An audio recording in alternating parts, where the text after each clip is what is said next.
Bom, pessoal, falar um pouquinho sobre a chegada de Getúlio Vargas ao poder. Getúlio Vargas era gaúcho, né? E ele tinha apoio de forças políticas gaúchas, lógico, forças políticas do Nordeste, tá? E ele concorreu às eleições, só que perdeu para Washington Luiz.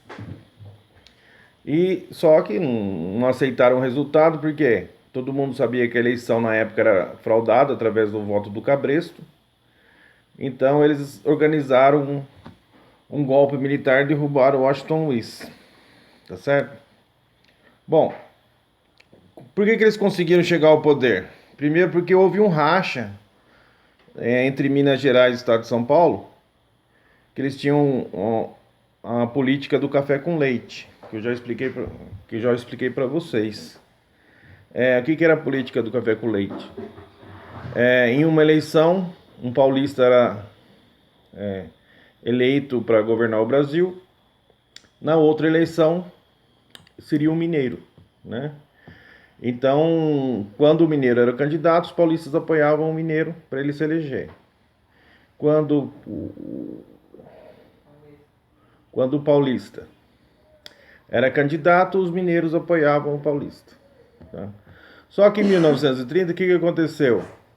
Os paulistas não apoiaram o mineiro, apoiaram um candidato paulista mesmo, que era Washington Luiz.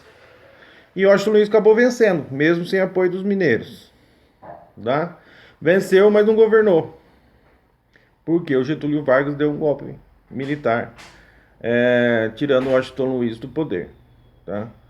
É importante também saber o seguinte: o mundo estava passando por uma grande crise econômica e os cafeicultores paulistas estavam sofrendo fortemente economicamente com a crise, que foi a chamada crise de 29, que eu já falei um pouco para vocês sobre ela, né? Então a crise de 29 enfraqueceu financeiramente os cafeicultores paulistas, os coronéis paulistas, e eles perderam bastante em poder. E foi assim que outras forças políticas do Brasil resolveram se juntar para conseguirem tomar o poder. Os paulistas, a política do café com leite tinha durado 30 anos. E outras forças políticas queriam participação, né? Queriam governar o país e não conseguiam nunca, porque os fazendeiros paulistas eram muito ricos. O poder político está ligado ao poder econômico. Tá? Com a crise de 29 e enfraquecimento dos coronéis paulistas, outras forças políticas do Brasil, então, resolveram se juntar aí a Getúlio Vargas, que era gaúcho, e tomaram o poder. Tá? Na aula do CMSP de hoje, falaram muito sobre a Revolução de 32. Né? Então, o que foi a Revolução de 32?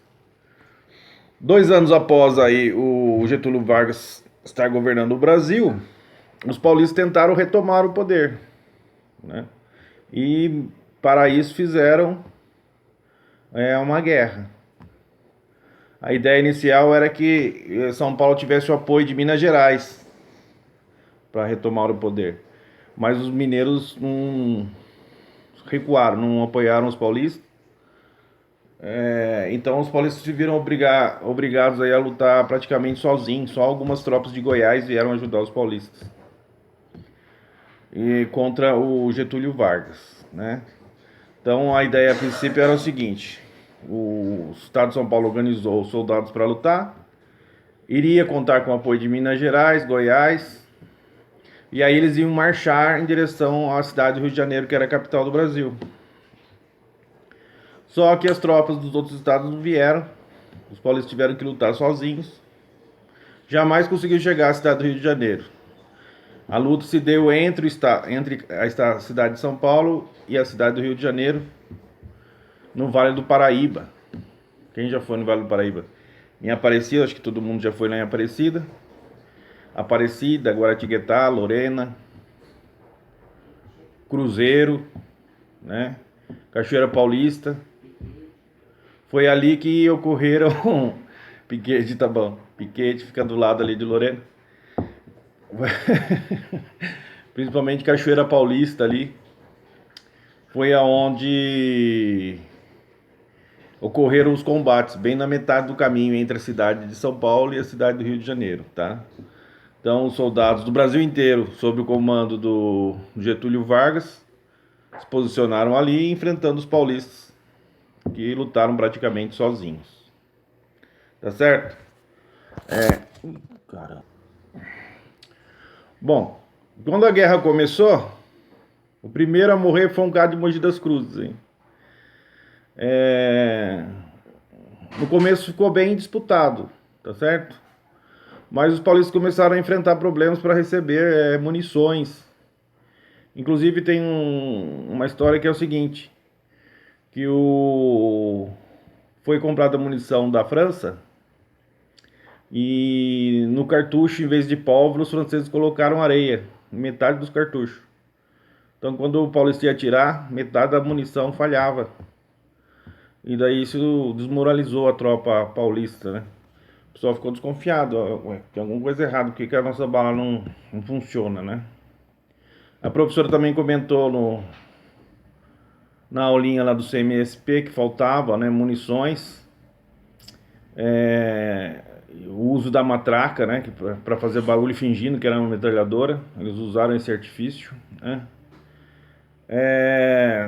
Outro episódio da guerra. Caramba, peraí. Outro episódio da guerra